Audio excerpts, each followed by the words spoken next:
Wanachama wa chama cha DAP-K kutoka eneo bunge la Malava, kaunti ya Kakamega wanaendelea kuwapigia debe wagombea waliojitokeza kupigania nafasi iliyoachwa na mbunge wa eneo hilo David Ndakwa, wakipuuzilia mbali madai kuwa wamegawanyika baada ya kukamilika kwa uchaguzi mdogo uliofanyika eneo hilo mwezi wa Novemba mwaka jana, ambapo mgombea wao Seth Panyako alikuwa wa pili. Chaguzi ndogo zinatarajiwa kufanikishwa mwezi ujao wa Februari. William Akosi na maelezo zaidi.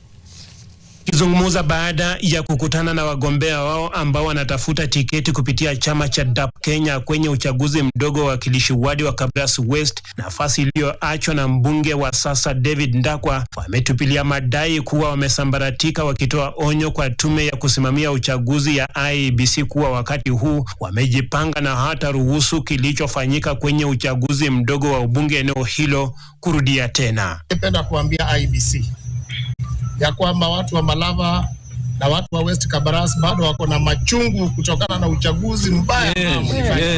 Yes.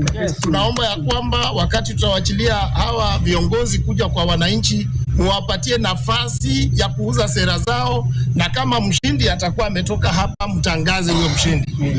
Kwingineko, viongozi wa chama cha UDA eneo bunge la Mumias Mashariki wamepongeza hatua ya kamati ya kutatua mizozo ndani ya chama hicho kufutilia mbali uchaguzi wa mashinani uliofanyika wiki moja iliyopita kwa kukumbwa na changamoto si haba, ikiwemo makosa ya uchapishaji wa majina ya waliofaa kuwania nafasi mbalimbali ndani mwa chama hicho. Kura ambayo ilipigwa tarehe 10 ya UDA hapa Mumias East ilipatikana kwamba ilikuwa na matatizo makubwa.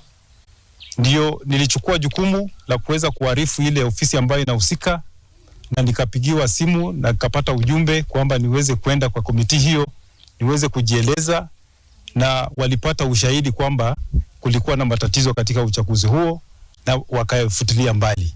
Wakati wa uchaguzi huo, baadhi ya wafuasi wa UDA eneo hilo walisusia kushiriki kwenye chaguzi hizo, wakidai zimekumbwa na madai ya udanganyifu, wakielekeza madilio yao kwa chama, uchaguzi huo ukitakiwa kurudiwa upya. Mtu akitaka kuhama kutoka chama kimoja kwenda kingine, haistahili kuomba ruhusa mtu, anafanya uamuzi wa kibinafsi, na ndio maana watu walitoka ODM wakaingia chama cha UDA. Naomba tu UDA wanapokuja kufanya kura ya pili waweze kuhakikisha kwamba kuna haki na kuna uwazi. Ninachukua fursa hii ya kupongeza wakuu wetu wa wasimamizi wa chama yetu ya UDA kwa uamuzi uliotolewa jana.